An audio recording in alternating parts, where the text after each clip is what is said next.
பிரபு எண்ணப்படும். நல்லா கவனிங்க எனக்கு அன்பான தேவ பிள்ளைகளே, ஆண்டவராகிய இயேசு கிறிஸ்துவுடைய பிறப்பு ஒரு அதிசயம்.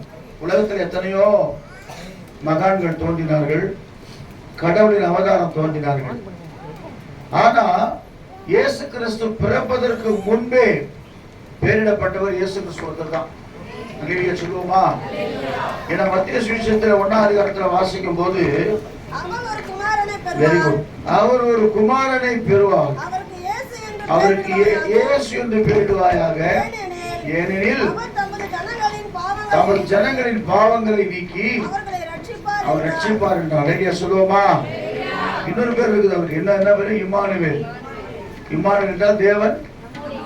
ஆமா, ஆண்டவர் பாருங்க, உண்மையிலே கர்த்தருக்கு ஸ்தோத்திரம். பிறப்பு ரொம்ப அதிசயமான பிறப்புனா உலகத்திலே நானும் பார்க்கிறேன். லூக்கா சுவிசேஷம் 1ஆம் அதிகாரத்துல 27ஆம் வசனத்திலிருந்து நம்ம வாசிக்கும் போது வேதம் இப்படியா சொல்லுது, தெளிவா வாசிங்க. கர்த்தருக்கு ஸ்தோத்திரம். எப்படி அவர் அதிசயமானவர், அந்த அதிசயமான தேவன் அதிசயமான காரியங்களை வரப்போற ஆண்டுகளை உங்களுக்கு செய்ய போறார். உங்க வாழ்க்கையில் அதிசயம் நடக்க போகுது.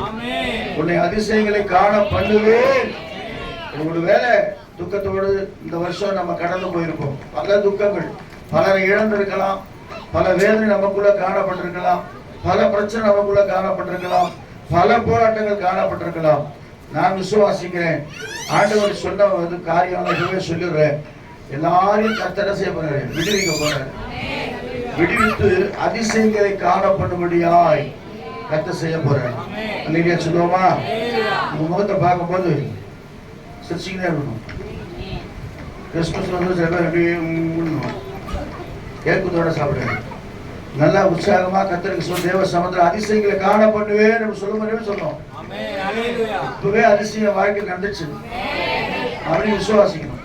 ஏன்னா நம்ம கூட இருக்கிற அதிசயமானவர், ஒரு பிறப்பு அதிசயம். வாசிங்க.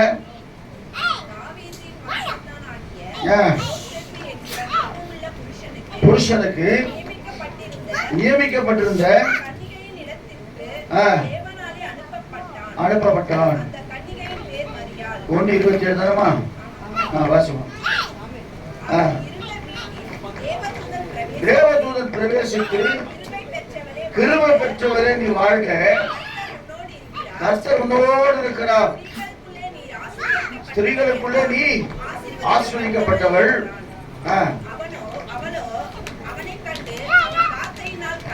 நல்லா கவனிங்க. கன்னி மரியா, கன்னி. கர்த்தருக்கு ஸ்தோத்திரம். புருஷனை வந்து யோசேப்பு வந்து நியமிக்கப்பட்டிருக்கிறார். ஏன்னா ஆண்டவர் முதல்ல சொல்லிட்டார், உலகத்துல வந்து இன்னைக்கு ஏசாயா ஆதி ஆகமத்திலிருந்து வெளிப்படுத்தல் வரைக்கும் இயேசு கிறிஸ்துவுடைய பிறப்பை பற்றி நீங்க வந்து கொண்டே இருக்கும். எத்தனை பேர் தெரியும் தெரியல.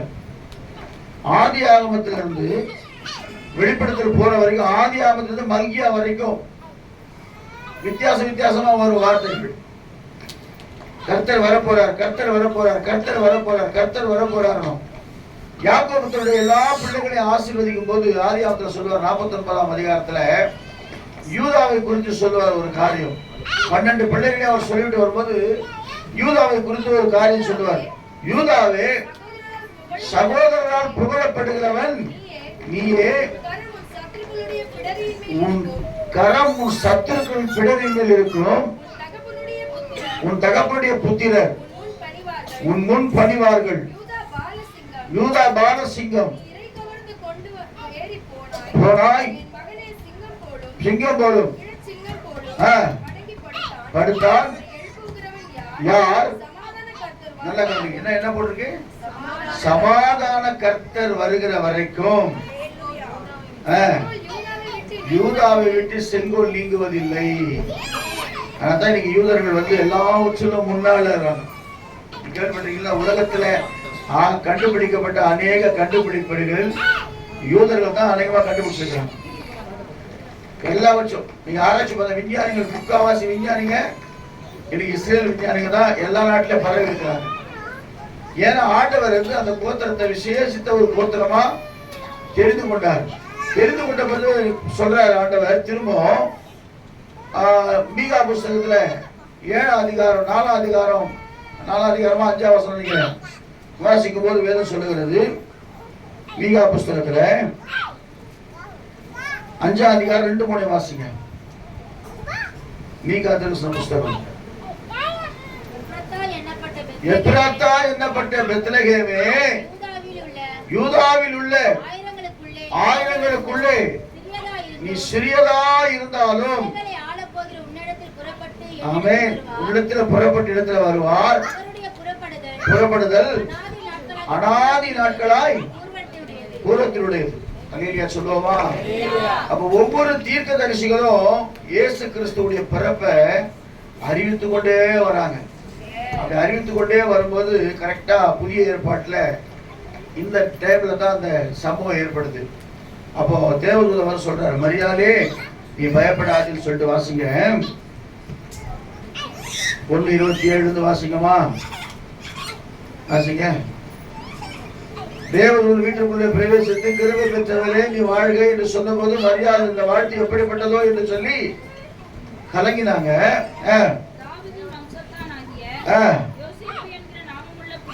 அதை விட்டுருங்க, கர்த்தருக்கு ஸ்தோத்திரம். நான் அதுக்கப்புறம் வாங்க 28-29 வாங்க. அவளும் அவனை கண்டு வார்த்தையினாலே கலங்கி. நல்லா கவனிங்க, கன்னியான ஒரு ஸ்திரீ கிட்ட வந்து ஒருத்தர் வந்து கவலைப்படாதவங்க உனக்கு ஒரு குழந்தை பிறகுன்னு சொன்னா அவன் சந்தோஷப்படுவாங்க, வேதனைப்படுவாங்க. நம்ம கல்யாணமே ஆகலையே, எப்படி நமக்கு குழந்தை பிறக்கும்? அவன் கலங்கி நாம பயந்தாங்க. ஆனா வேதம் சொல்லுகிறது வாசிங்க. தேவதூதன் அவனை நோக்கி, மரியாளே நீ பயப்படாதே. நல்லா கவனிங்க, நீங்க வந்து உட்கார்ந்து கொண்டிருக்க நம்ம அனைவரும் தேவனிடத்துல கிருபை பெற்றிருக்கிறோம். நீங்க நிறைய பேர் இங்க சபையில உட்கார முடியாதபடிக்கு, ஆராதிக்க முடியாதபடிக்கு, ஒருவேளை மருத்துவமனையில் இருக்கலாம், ஒருவேளை சிறைச்சாலைக்குள்ளே இருக்கலாம், வேற எங்கன்னா இன்னைக்கு சுத்தி கொண்டிருக்கலாம். ஆனா இன்னைக்கு தேவ கிருபை நம்மோடு இருக்கிறபடினால கர்த்தர் இங்க நம்மளை கொண்டு வந்திருக்கிறோம். கிருபை பெற்றவரே நீ பக்கத்துல பார்த்து சொல்லுங்க. ஆம்பளைங்க கிருபை பெற்றவரே நீ வாழ்ந்துங்க. திரும்ப பெற்றவரே கிருபை பெற்றவரே நீ வாழ்க, கர்த்தரே உங்களோடு இருக்கிறார். சொல்லுங்க, யாரோடு கர்த்தர் இருக்கிறார்? என்னோடு இருக்கிறார், நம்மோடு கூட கர்த்தர் இருக்கிறார். அல்லேலூயா சொல்லுவோமா? வாசிங்க வாசிங்க. ஒரு குமாரனை பெறுவாய், அவருக்கு இயேசு என்று பெயரிடுவாயாக. அவர் பெரியவராக இருப்பார், உன்னதமான குமாரன் எனப்படுவார். ஆமென் ஆமென் ஸ்தோத்திரம். அந்த ஆச்சரியமானவர் தேவன். அப்ப என்னன்னா இயேசுவினுடைய பிறப்பு ரொம்ப அதிசயம். யாத்திராமத்தின் புஸ்தகம் 34:10 வாசிக்கும் போது ஒரு சில வசனம் நான் கோடிட்டு காட்டிட்டு இயேசு எப்படிப்பட்டவர் சொல்லிட்டு போறேன்.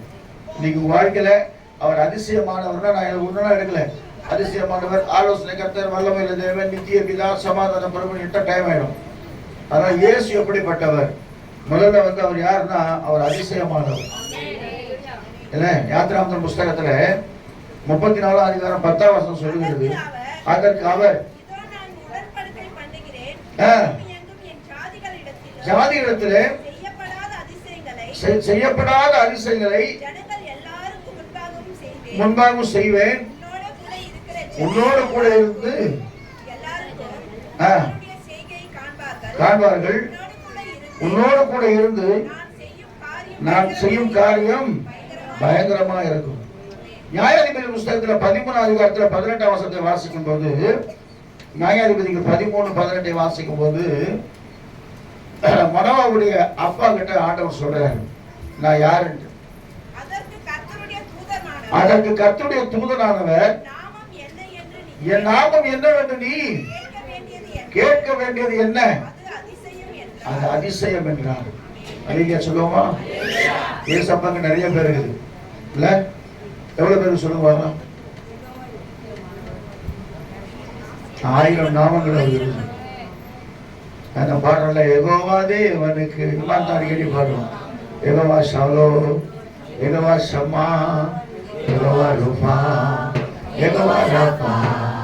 அதுல ஒண்ணு இருக்கு, யெகோவா ஈரேனா எல்லாம் பார்த்துக்க போறாரு.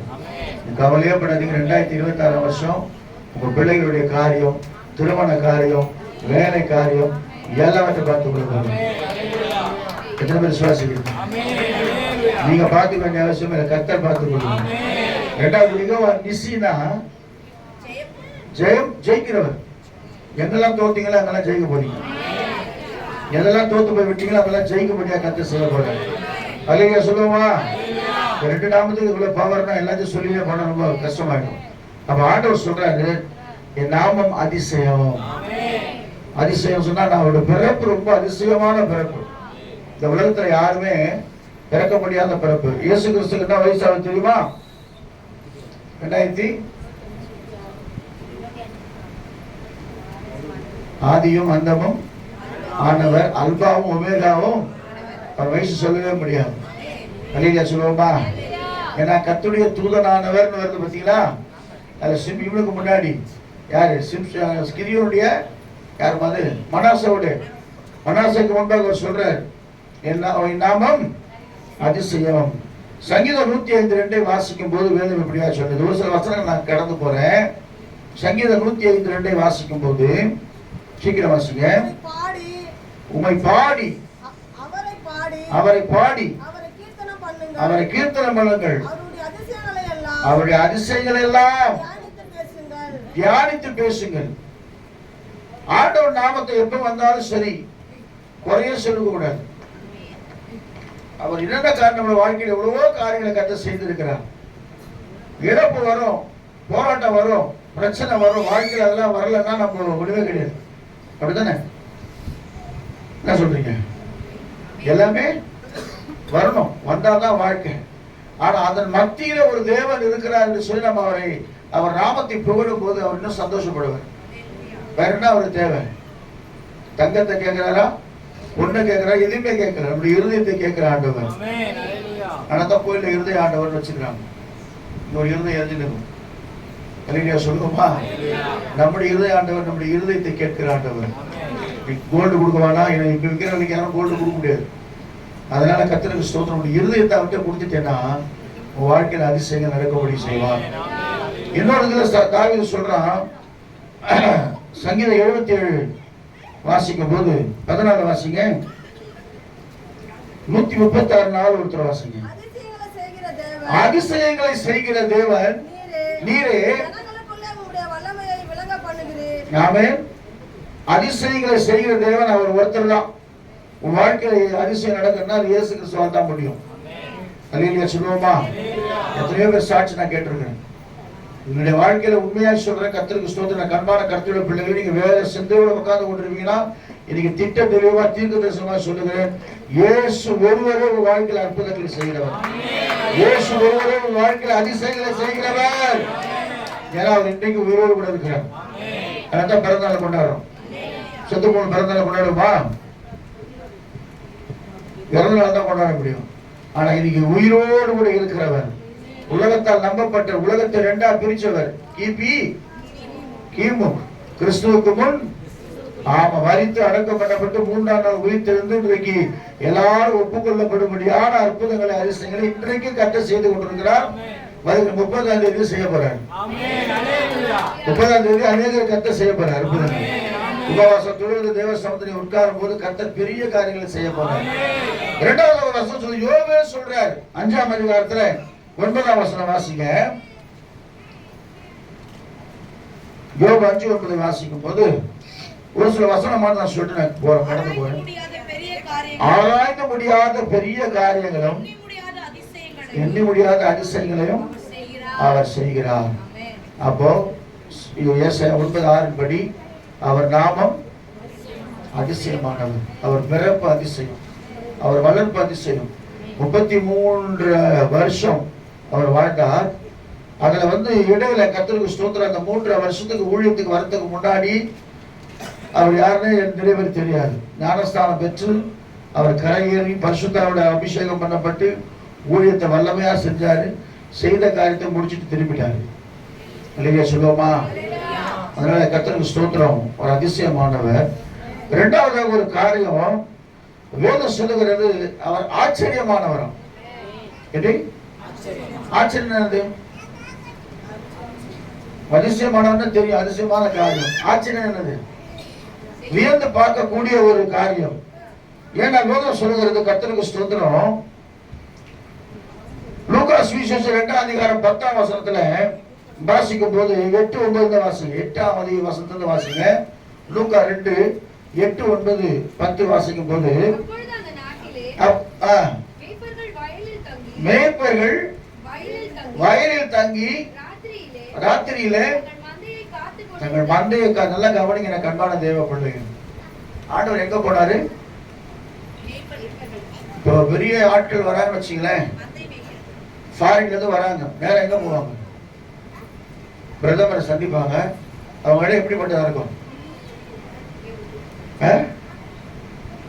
அவங்க தங்குற இடம் எப்படிப்பட்டதா இருக்கும்? 5 ஸ்டார். தைரியமா சொல்லும், அப்படியே மூட உட்காந்துக்கிறீங்க. பெரிய அரண்மனை போகிற இடத்துல தான் அவர் கொண்டு போவாங்க. ஏன்னா வெளிநாட்டு தூதர் அவரை வசிப்பானா, வானத்திலிருந்து இறங்கின ஒரு ஆண்டவர். என்ன ஒரு ஆச்சரியனா, வயல்ல இருக்கிற அந்த மேய்ப்பர்கள் தான் முதலாவது சுவிசேஷம் அறிவிக்கப்பட்டது. அதுலயே சொல்லுவோமா? தூதரை பார்த்து, தூதர் சொல்றாங்க, அவங்க பார்த்து வாசிங்க. மந்தையை காத்து கொண்டிருந்தார்கள். நல்லா கவனிங்க.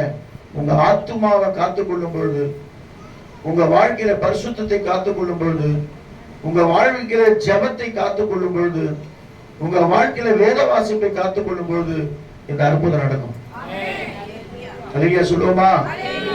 மந்தையை காத்துக் கொண்டிருந்தார். இது ஊழியக்காரங்க சொல்றப்பட ஒரு காரியம். மந்தையை காத்துக் கொண்டிருந்தார். மெய்ப்பருக்கு தான் முதல்ல சுவிசேஷம் வந்துச்சு. அல்லேலூயா சொல்லுவோமா? நீங்க சொல்ற மெய்ப்பர்னா ஆடு மெய்ப்பர் ஒரு பக்கம் ஊழியக்காரர்கள் மெய்ப்பர் தான். அல்லேலூயா சொல்லுவோமா? அடுத்த நானே நல்ல மெய்ப்பர். ஒரு மெய்ப்பன் தன் ஆடுகளுக்காக தன் ஜீவனையே கொடுக்கிறான் ஆண்டவர். அப்ப பாருங்க, அந்த வசனத்தை வாசிங்களேன். அவ்வேளையில் கர்த்தருடைய தூதன் வந்து நின்றான். கர்த்தருடைய மகிமை சுற்றிலும் பிரகாசித்தது. மிகவும் இதான் ஆச்சரியம்.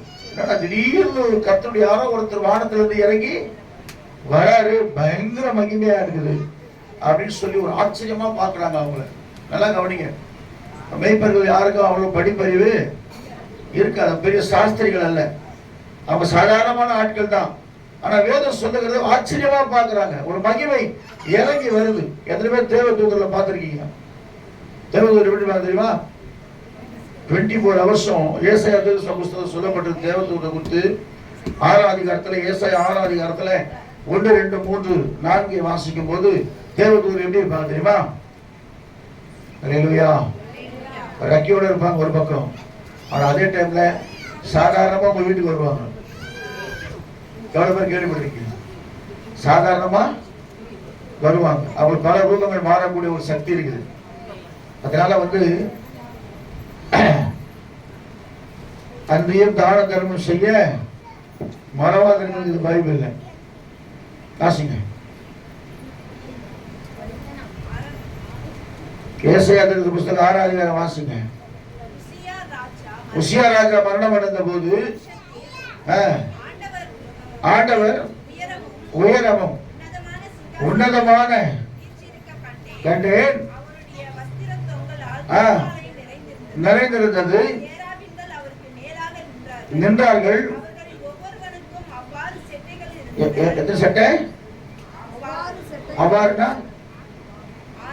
6 சட்டை.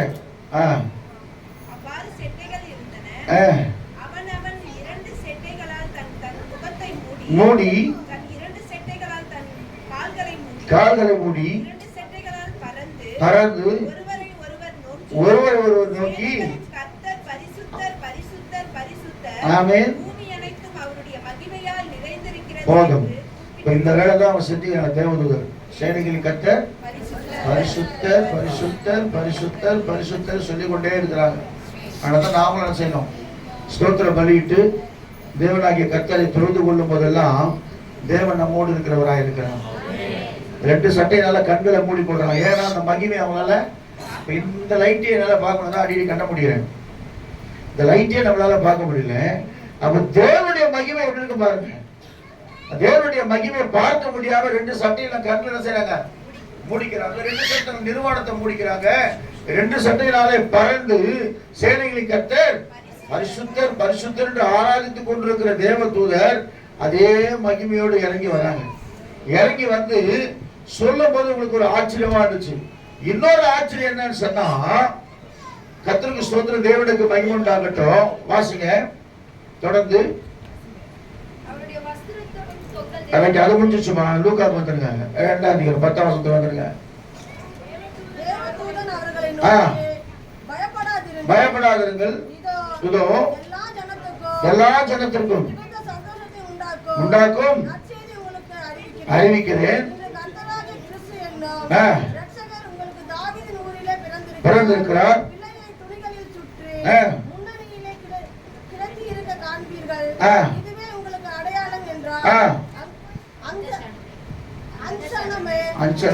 அந்த க்ஷணமே, அந்த நாட்டுல மொழிபெயர்த்தவங்க வந்து பண்டிதரான்றபடியால க்ஷணம் கிணம்னு வரும். அந்த க்ஷணமேனா அந்த நிமிஷத்திலேயே பரம சேனையின் திரளான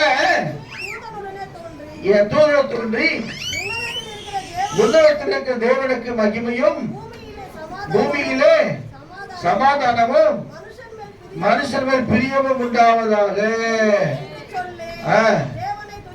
அல்லேலூயா சொல்லுவோமா? ஏன் துதித்தாங்க தெரியுமா? சொல்லுங்க பார்க்கலாம். இப்பதான் முன்னாடி சொன்னேன், ஆண்டவரை பார்த்ததே பிதாவை பார்த்ததே இல்ல, கண்ட மூடிக்கிட்டே தான் கர்த்தரை ஆராதிக்கிறாங்க. அல்லேலூயா சொல்லுவோமா? ஆனா இந்த இயேசு கிறிஸ்துவுடைய மகிமையை பார்க்கும் போது தேவ மகிமை இங்க தெரியுது அவங்களுக்கு. அங்க பார்த்த மகிமை இங்க பார்த்த உடனே அவங்களுக்கு ஒண்ணுமே தாளமில்லை. ஐயோ பிதாவுடைய, ஏன்னா கர்த்தருக்கு ஸ்தோத்திரம், நானும் பிதாவும் ஒன்றாய் இருக்கிறோம், என்னை கண்டவன். ஆமா, சிவசாஸ்திரமே சொல்லுவாங்க, மனுஷன் அவரு மனுஷன் கிடையாது, 100% யார் அவரு? மனுஷ சுபாவம், 100% தெய்வீகமானவர், 100% கடவுள் அவரு. அல்லேலூயா சொல்லுவோமா?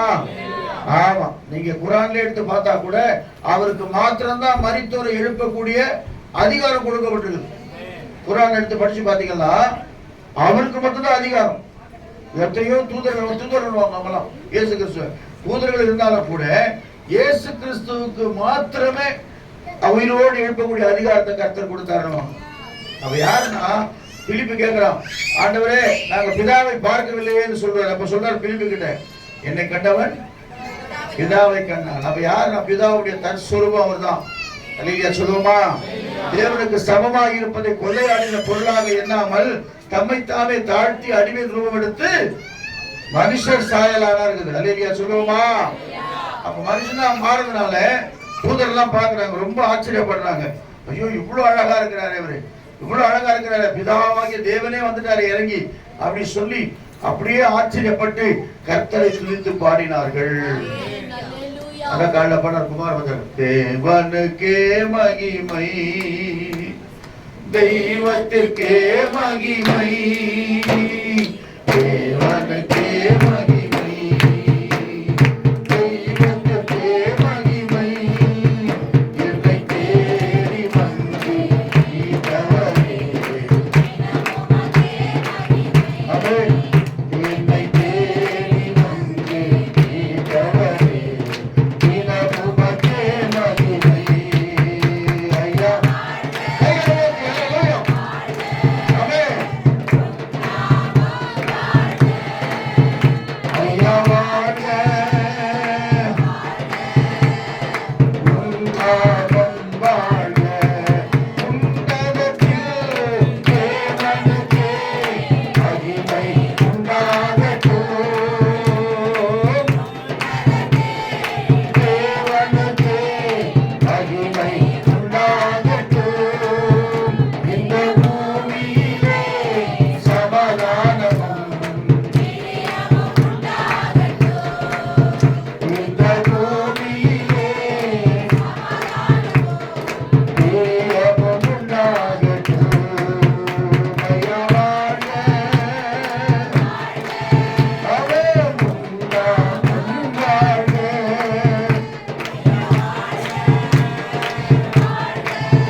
மறந்துதான் ஆகணும். குமாரன்னா கொடுக்கப்பட்டாருங்குது.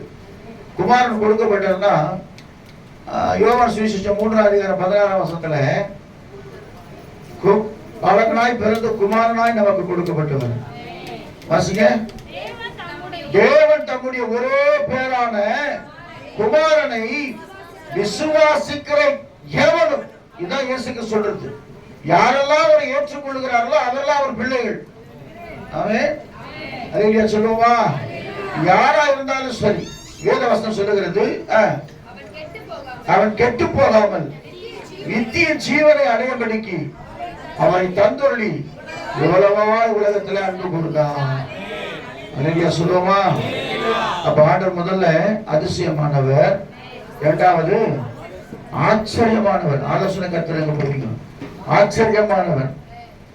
மூணாவதாக வேதம் சொல்லுகிறது, அவர் முன்குறிக்கப்பட்டவர். சும்மா பூமியில இறங்கி வந்துடல. இதான் கேட்கிறார், என் காரியத்தை யாருப்பா போவாங்கன்னு கேட்கும் போது, நான் போகிறேன் என் பிள்ளைங்களுக்காக. அப்ப எப்படி அவர் வரணும்னு தெரிஞ்சு, எப்படி தெரியுது ஜனங்களுக்கு தெரியுது. அதனால தீர்க்க தரிசன வசனங்கள் மூலமாய், தீர்க்க தரிசிகள் மூலமாக முன்குறிக்கப்பட்டாருக்குது பைபிள். ஒரு அடையாளம் வந்துகிட்டே இருக்குது. என்ன அடையாளம் சொன்னா நான் முடிச்சிருக்கேன், ஒரு 5 நிமிஷம் முடிச்சிருவேன். ஒரு அடையாளம் வந்துருக்குது. யார் அடையாளம் எப்படி கண்டுபிடிப்பீங்க? இப்போ ஊழியக்காரனா இப்போ ஈஸியாக கண்டுபிடிச்சிடறாங்க இல்லையா? போயிட்டு போட்டுட்டு மீசெல்லாம் வச்சுக்கிறாரு, ஒரு பாஸ்டா தான் இருப்பாரு. இல்லையா சொல்லுவோமா? நான் கலர் போட்டா கூட நான் கண்டுபிடிச்சிடறாங்க. மூஞ்சி மாறி சொல்லிக்கிறேன். இயேசுவை கூப்பிட்டு மூஞ்சு இயேசுவை கூட இருந்து இயேசுவை போல மாறுற மாதிரி ஆண்டவரோட கூட இருந்தீங்கன்னா அந்த ஃபேஸ் வந்துடும் உங்களுக்கு. ஆமென். உங்க முகம் பிரகாசிக்கத்தை பார்த்து கேட்பாங்க, நீங்க ஒண்ணு விசுவாசியா இல்ல ஊழியக்காரன்னு கேட்பாங்க. அல்லேலூயா சொல்லுவோமா? அதுதான் பேதுரு பார்த்து கேட்பாங்க, நீயும் அவரோடு இருந்தவன் தானே? உன் பேச்சு வெளிப்படுத்துகிறது. அவனுடைய பேச்சு நடத்த கிடத்த எல்லாமே யாரை வெளிப்படுத்தணும்? நம்முடைய ரட்சகரை வெளிப்படுத்துவதா இருக்கணும். அப்ப என்ன வருது? அடையாளம் வருது. என்ன அடையாளம் சொன்னா, ஏசாயா தீர்க்கதரிசன புஸ்தகம் 11ஆம் அதிகாரத்துல 1-2 வாசிக்கும் போது,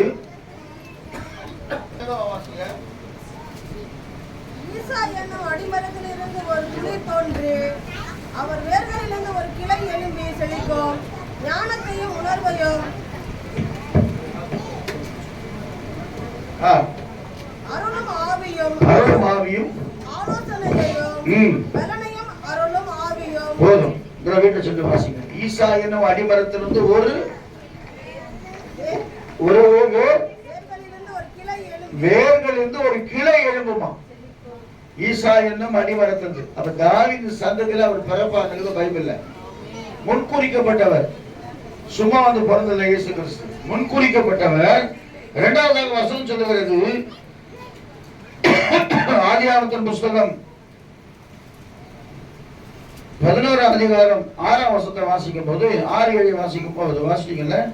ஆதியாகமம்.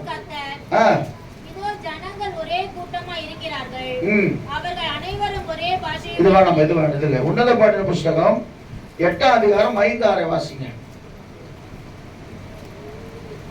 உன்னத பாட்டு.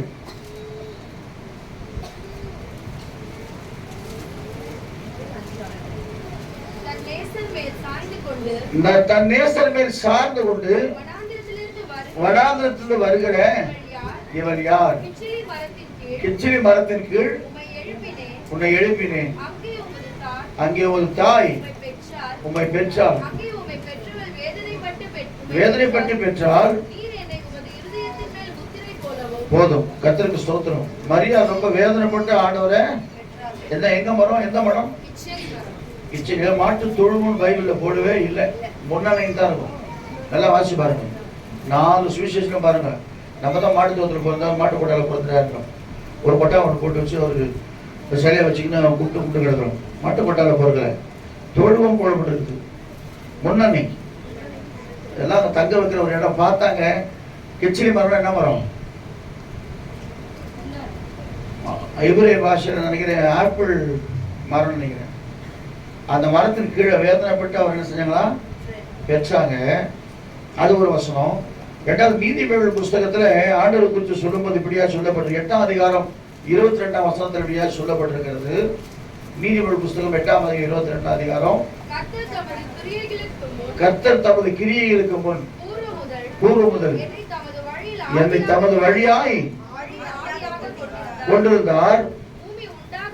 பூமி உண்டாகும் முன்னும் ஆதி முதல் கொண்டு அனாதியாய் நான் அபிஷேகம் பண்ணப்பட்டேன். ஆழங்களும் நல்ல கவனிங்க, இந்த வானம் பூமி உண்டாவதற்கு முன்பாகவே பிதாவுடைய மடியில செல்ல பிள்ளையாக இருந்தவர் நம்முடைய ஆண்டவராக இயேசு கிறிஸ்து. அதனால்தான் நான் சொல்றேன், யோவான் பேர் சொல்றார், மரித்தேன் ஆனாலும் நான் தான் முந்தினவர், நான் தான் பிந்தினவர். இயேசு கிறிஸ்து 2000 வருஷம், நாம நம்ம 2000 வருஷம். ஆனா உலக தோற்றத்துக்கு முன்பாகவே அவர் தான் இந்த உலகத்தை உருவாக்கினார். அல்லேலூயா சொல்லுவோமா? இதை சொன்னா யாரும் ஒத்துக்க மாட்டாங்க. இயேசு தான் இந்த உலகத்தை உருவாக்கினார். பிதா குமாரன் பரிசுத்த ஆவின்னு பேசும்போது அது ஒன்னாதான் வரும். அதுதான் ஆதியாகமம் 11 அதிகாரத்துல பார்க்கும்போது இவர்கள் நம்மை போல ஆனார்கள் அப்படின்னு ஒரு வசனம் வரும். நம்ம போல ஆனார்கள், பெரிய ஆலயத்தை கட்டுறாங்க, நம்ம பேர் பெற்றுவாங்க சொல்லிதான் அந்த ஆண்டவர் பாஷைகளை தாறுமாறாக்கினார். தமிழ் பேசுறோம், தெலுங்கு பேசுறோம், மலையாளம் பேசுறோம், ஹிந்தி பேசுறோம், கன்னடம் பேசுறோம். என்ன காரணம்? அந்த இடத்துல ஆண்டவர் பாஷைகளை தாறுமாறாக்கினார். ஆனா வெவ்வேறு மொழியில பேசுறோம், எல்லாரும் ஒரே மொழி தான் பேசிக் கொண்டிருக்கோம். அல்லேலூயா சொல்லுவோமா?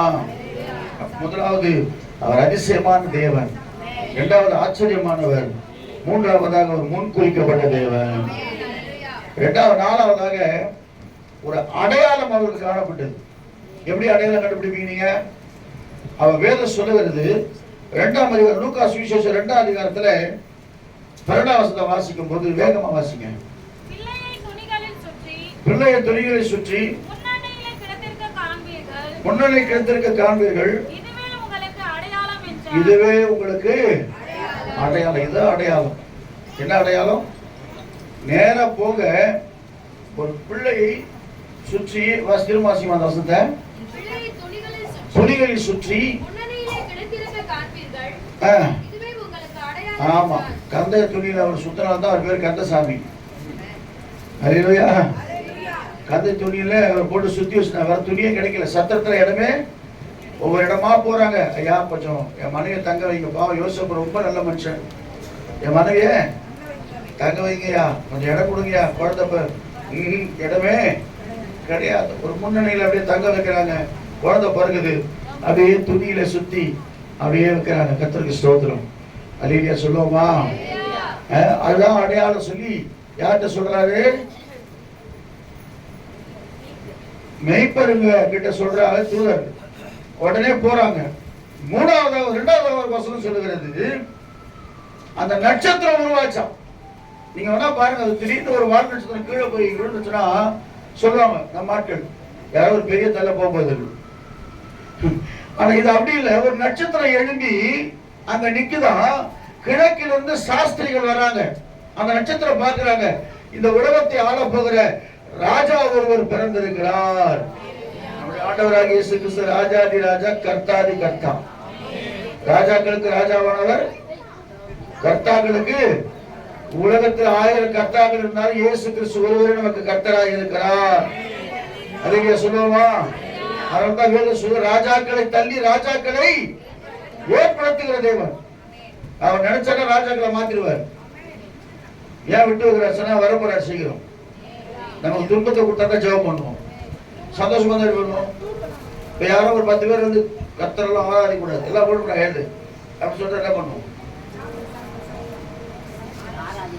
என்ன பண்ணுவீங்கன்னு கேட்டா என்ன சொல்றதுன்னு தெரியல உங்களுக்கு. ஆராதிப்போம். ஒரு பக்கம் என்ன பண்ண, வீட்டுல போய் ஏசப்பா இவரே ஆயிடுச்சாண்டவரே, அடுத்த வாரம் நாங்கள் விடுதலையோடு ஆராதிக்கணும் ஆண்டவரே. அப்பதான் அந்த எப்போ மதமாட்ட தடை சட்டம் வந்துச்சோ அப்பதான் எல்லா கிறிஸ்துவனும் ஒன்றாயிட்டாங்க. ஆர்சி ஒன்னாயிடுச்சு, இசி ஒன்னாச்சு, சிஎஸ்சி ஒன்னாச்சு, பெந்தகோஸ்து ஒன்னாச்சு, எல்லாம் உட்காந்து ஜெபம் பண்ண ஆரம்பிச்சாங்க. அது முடிஞ்சு போச்சு, ஃப்ரீ ஆயிட்டாங்க. நீ யார், நான் யார்? நீ நான் உன்னோட நான் பெரியவன், உன்னோட நான் பெரியவன், உன்னோட நான் பெரியவன், நான் அங்கே போறேன், நான் இங்கே போறேன், அங்கே போறேன், பெரிய ஆள் ஆயிட்டேன். அப்படி இல்லை. கர்த்தருக்கு ஸ்தோத்திரம். நாம் அடையாளமா இருக்கிறோம். நட்சத்திரம் எப்படி அடையாளமா இருக்குதோ, நட்சத்திரம்னா யாரு? நாம தான் நட்சத்திரம். அநேகரை நீதிக்கு உட்படுத்துகிறவர்கள். தானியேல் தீர்க்கதரிசி புஸ்தகம் சொல்லிட்டு வாசிங்க. தானியேல் தீர்க்கதரிசி புஸ்தகம் 12ஆம் அதிகாரத்துல 3ஆம் வசனம் சொல்லுகிறது, தானியேல் 12:3. ஞானவான்கள் ஆகாய மண்டலத்திலே ஒளியைப் போலவும் அநேகரை நீதிக்கு உட்படுத்துகிறவர்கள் நட்சத்திரங்களைப் போலவும் இருப்பார்கள். அல்லேலூயா சொல்லுவோமா? அப்ப நம்ம நட்சத்திரம் என்ன நட்சத்திரம் சொன்னா ஆண்டவருக்கு ஒரு அடையாளமா நம்ம இருக்கிறோம். அல்லேலூயா சொல்லுவோமா? அது மாத்திரம் அடையாளம் அல்ல. ஏசாயா தீர்க்க புத்தகம் 7ஆம் அதிகாரம் 14ஆம் வசனத்துல ஒரு அடையாளம் சொல்றார் ஆண்டவர். வாசிங்க. ஏசாயா தீர்க்க புத்தகம் 7ஆம் அதிகாரம் 14ஆம் வசனத்தை. ஆதலால் ஆண்டவர் தாமே ஒரு அடையாளத்தை உங்களுக்கு கொடுப்பார். ஒரு கன்னிகை கர்ப்பவதியாகி ஒரு குமாரனை பெறுவார். இம்மானுவேல் என்று பெயரிடுவாராக. அல்லேலூயா சொல்லுவோமா? இது எப்ப சொன்ன தரிசனம்? இயேசு கிறிஸ்து பிறப்பதற்கு முன்பு 4000 வருஷத்துக்கு முன்னாடி சொன்ன தரிசனம். ஒரு கன்னிகை கர்ப்பவதியாகி ஒரு குமாரனை பெறுவார். அவருக்கு இம்மானுவேல் என்று பெயரிடுவார்கள். இம்மானுவேல் என்று தேவன் நம்மோடு கூட இருக்கிறார் என்று அர்த்தம். அப்ப தேவனே மனுஷ ரூபம் கொண்டு இறங்கி குமாரனா வந்து அவரை நேசிக்கிற பிள்ளைகளை விடுதலையாக்கி சமாதானத்தை கொடுத்து ஆலோசனை கொடுத்து அவர் சர்வ வல்லமுள்ள தேவனாக இருந்து அதிசயங்களை செய்து வழிநடத்துகிறவராக இருக்கிறார். அந்த நட்சத்திரத்தை குறித்து நான் யோசனை பண்ணேன். அந்த நட்சத்திரத்தை குறித்து யோசனை பண்ண என்ன சொல்றது? அந்த நட்சத்திரம் அந்த வசனம் நீங்க வாசித்து பாருங்களேன். 2ஆம் அதிகாரம் 12 வாசிக்கும் போது 2ஆம் அதிகாரம் 12 வாசிங்க. லூக்கா சுவிசேஷம். மத்திய நினைக்கிறாங்க. மத்தியில ஒரு நினைக்கிறாரு. கிழக்கிலிருந்து சாஸ்திரிகள் எருசலேமுக்கு வராங்க. வரும்போது அந்த ராஜா கிட்ட போய் நேரா போயிடுறாங்க. ஏங்க யூதருக்கு ராஜா ஒருத்தர் பிறந்திருக்கிறாரு சொன்ன உடனே இவங்களுக்கு பயமாயிடுச்சு. நம்ம அழிக்கிறதுக்கு ஒரு ராஜா வந்துட்டாரு சொல்லி அவளை நீங்க போங்க பிள்ளை போய் பாருங்க, நான் என்ன பண்றேன் வந்து திரும்ப வந்து நாங்க வந்து அதை ஆராதிக்கிறேன்னு சொல்றாங்க. அப்படி சொன்ன பிறகு இவங்க நேரா போறாங்க. அப்ப கிழக்கிழந்த நட்சத்திரம் அவர்களுக்கு வழிகாட்டி கொண்டே போகிறது. இயேசு கிறிஸ்து எங்க பிறந்தாரோ அந்த இடத்துல கொட்டைகளை வந்து கரெக்டா அந்த நட்சத்திரம் நின்று போச்சு. நின்ன உடனே அதை பார்த்து அவங்க ஆனந்த சந்தோஷம் அடைகிறாங்க. அந்த குழந்தைய பார்க்கிறாங்க. அதுக்கு பொண்ணும் தூப வர்க்கமும் வெள்ளியும் எல்லாம் கொடுத்து கர்த்தரை துதிக்கிறாங்க. அல்லேலூயா சொல்லுவோமா? அப்போ நாம எப்படிப்பட்ட நட்சத்திரமா இருக்கணும்? வழிகாட்டு நட்சத்திரமா இருக்கணும். மற்றவர்களுக்கு வழி அடைகிற நட்சத்திரமா இருக்கக்கூடாது. வழிய காட்டு நட்சத்திரமா இருக்கணும். அநேகரை நீதிக்கு உட்படுத்தணும். தவறா போறவங்களை திருத்தி ஆண்டவரத்துல கொண்டு வரணும். இப்படி செய்யும் போது ஆண்டவர் நம்மை ஆஸ்வதிக்கிறவராக இருக்கிறார். முதல்ல அவர் சொல்றாரு, நான் அதிசயமானவர், அதிசயமான காரியத்தை செய்ய போறார். இரண்டாவது ஆச்சரியமானவர், உன் வாழ்க்கையில் ஆச்சரியமான காரியம் நடக்க போகுது.